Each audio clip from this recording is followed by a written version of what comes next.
네, 허벤저 전략회 2월 1일 토요일 순서 진행하도록 하겠습니다. 오늘 구자랑 변호사와 함께 예, 하겠습니다. 안녕하세요. 네.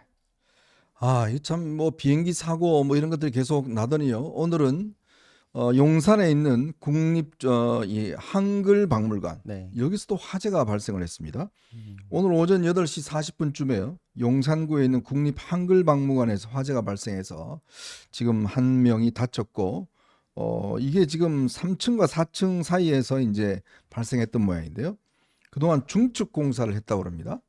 근데 이 중축 공사를 하는 과정에서 이제 이 용접 불씨가 튀어서 이 불이 발생했다고 그러는데 꽤 심한 지금 연기가 올라갔었고 특히 여기에는요.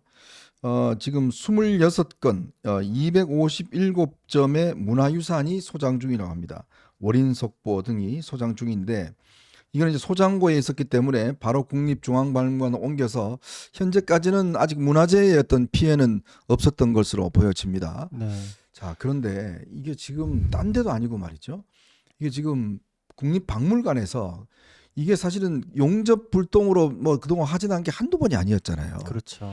저는 어떻게 이게 공사 감리를 했길래 또 이런 사고가 나는지 참 정말 기가 막힙니다. 그렇죠. 그러니까 저는 이런 거가 뭐 깨진 창문 이론 뭐 이런 거 있잖아요. 네. 뭐 하나 잘못돼 있으면 그걸로 인해 가지고 다 이렇게 안 좋아지는 거. 지금 뭔가 기강이 무너지고 뭔가 좀 해이해져 있는 것들이 이런 데서 드러나는 게 아닐까. 이런 것들이 지금 그 민주당에서 흔들기부터 시작해가지고 시스템이 점점 이렇게 뭐 느슨해지고 붕괴되는 것들이 이런 데서도 보이는 거 아닌가 뭐 이런 것까지도 지금 생각이 들거든요. 네. 아침에 제가 지금 이제 용산에 살아요. 네, 그래서 용산에 살죠. 아침에 이제 8시, 9시?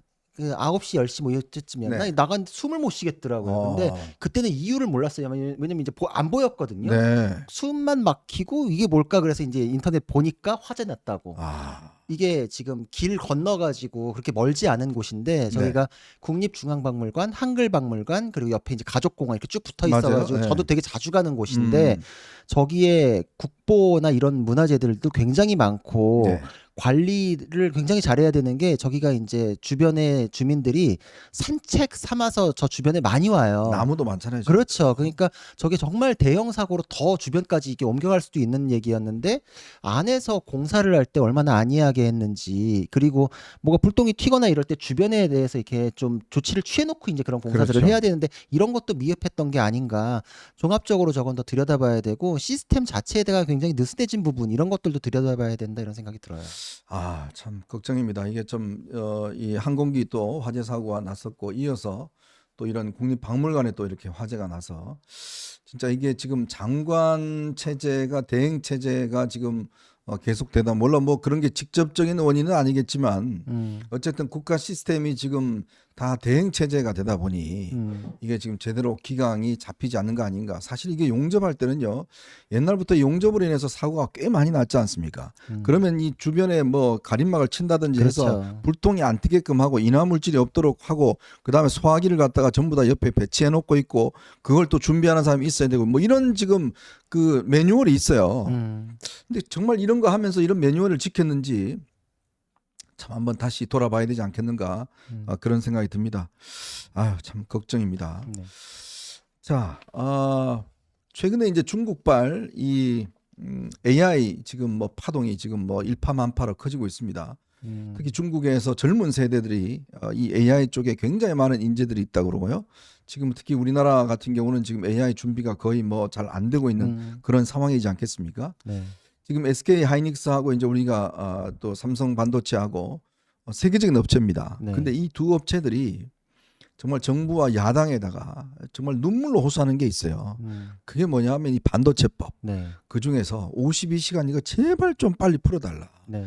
왜냐하면 TSMC나 미국 같은 경우는 이런 규정이 없습니다. 네. 그러니까 뭔가 문제가 하나 발생을 하면 진짜 밤을 새서라도 문제를 해결해서 TSMC 같은 경우는 최근에 어떤 이 반도체 발열 문제가 있었대요. 네. 밤을 새면서 연구원들이 연구를 해서 2개월 만에 이 문제를 해결했대요. 네. 근데 우리나라 삼성 반도체 여기는 딱 저 퇴근 시간 되면 그냥 집에 가야 되니까요. 52시간 때문에. 그렇죠. 이건 아직까지도 해결 못 하고 있다고 합니다. 그게 진짜 경쟁력을 약화시키는 게 제도적으로 문제를 만들어내는 거죠.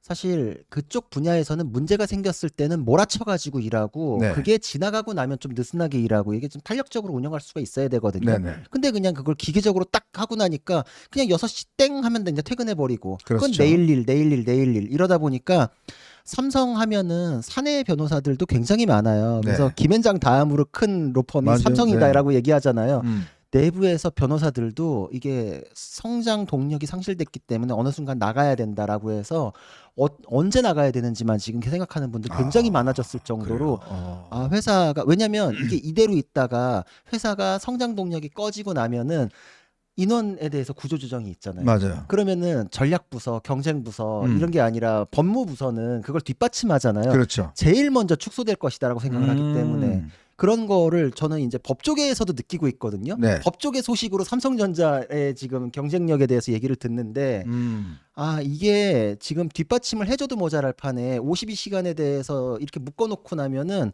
다른 나라는 진짜 뭐 밤을 새서 하는데 우리는 뭐 6시간만 해도 돼요. 뭐 이런 식으로 제한을 두고 나면은 못 따라가요. 지금 많이 뒤처졌다는 얘기들이 나오거든요. 칼퇴잖아요, 칼퇴. 그렇죠, 그렇죠. 아니 그러니까 이게 참, 전 도대체 민주당에 묻고 싶습니다. 왜 이렇게 하는지 한번 묻고 싶어요. 본인이 한번 이재명 대표 본인이 회사 한번 경영한다고 생각해 보십시오. 직원들이 딱 시간 되면 우리 집에 가야 돼요. 딱 퇴근해 버리면 빨리 납기 맞춰야 되고 빨리 뭔가 개발해야 되고 하는데 그래서 왜 그러냐면 이게요. 사실은 민주당의 이 구성 멤버들이 네. 자기 손으로 돈 벌어본 사람이 별로 없어요. 없죠. 예?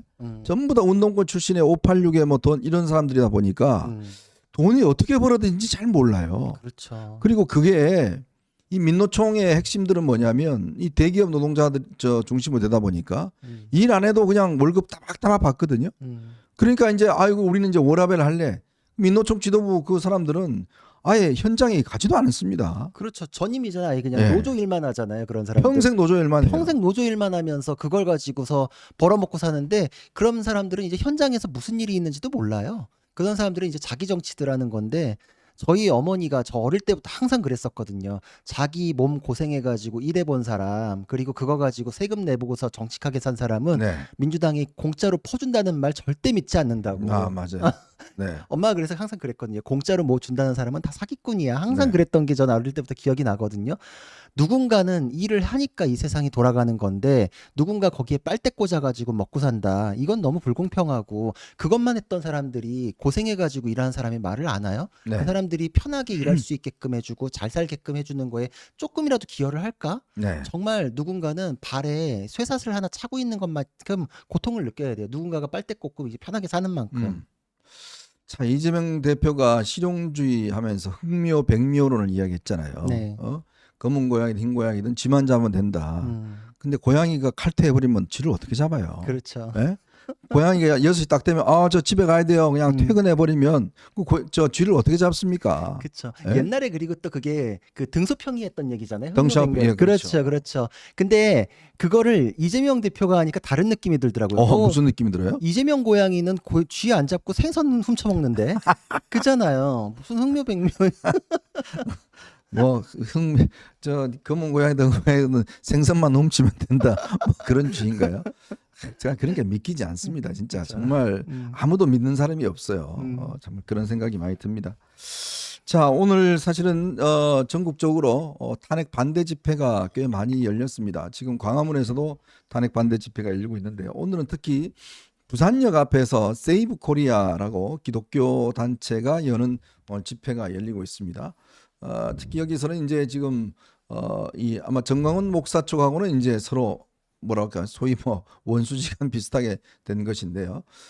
이 다른 이 기독교계에서 좀 다른 계열의 분들이 아마 주도를 해서 여기는 이제 전한길 씨도 뭐 참석을 하는 것 같고 오늘 아마 부산역 앞에서 열리는데 꽤 많은 분들이 아마 오늘 부산역 앞에서도 모인 것 같습니다. 이렇게 오늘 부산역 앞을 꽉 메운 그런 오늘 집회가 지금 열리고 있다는 거. 또 광화문에서 집회가 뭐 열리고 있는데 이게 보니까 이제 탄핵 반대 집회가 좀 각각의 어떤 뭐랄까요 좀 분열되는 그러니까 이제 자통당하고 정광훈 목사 쪽은 이제 이 광화문 쪽으로 집결하고 대신 세이브 코리아 이쪽은 또 이제 여의도 쪽으로 이제 집결하고 또 청년 단체들은 또 이제 뭐 이제 집회를 하지 않겠다는 또 이야기를 하고 있고요. 네. 뭐 그런 이야기들이 나오고 있다는 거 소식 전해드리도록 하겠습니다. 자, 오늘 여러분들과 함께 저희가 세 가지 이슈를 가지고 좀 이야기를 해볼까 합니다. 오는 5일이면 이재명 대표의 이제 공직선거법 위반 사건 항소심이 시작됩니다. 근데 이제 2월 26일 결심 공판까지는 얼마 남지 않았습니다. 1월 달도 금방 갔잖아요. 네. 이재명 대표가 제가 요즘 듣기로는 이게 얼굴색도 조금 안 좋고 예. 굉장히 긴장을 많이 하고 있다고 그래요. 이게 지금 결심 날짜가 잡히면서 지금 항소심 재판부가 간단치 않게 돌아간다는 이야기를 들으면서 꽤 아마 그 긴장을 하고 있는 모양인데, 자, 요 이야기 먼저 한번 여러분들하고 해보고요. 자, 그다음에 헌법재판소 지금 이야기들 지금 여러 가지 뭐 어떤 논란이 있지 않습니까? 헌법재판소 이야기와 함께 그다음에 이제 윤석열 대통령에 대한 이제 내란죄 재판도 시작될 것 같습니다. 재판부가 배당에 시작되는데 그 재판 이야기들 한번 여러분과 나눠보도록 하겠습니다. 자, 여러분 보시면서요 구독과 좋아요 알림 꼭 부탁드리도록 하겠습니다. 많은 응원 부탁드릴게요. 자, 저희는 이제 첫 번째 이슈로 한번 넘어가 보겠습니다.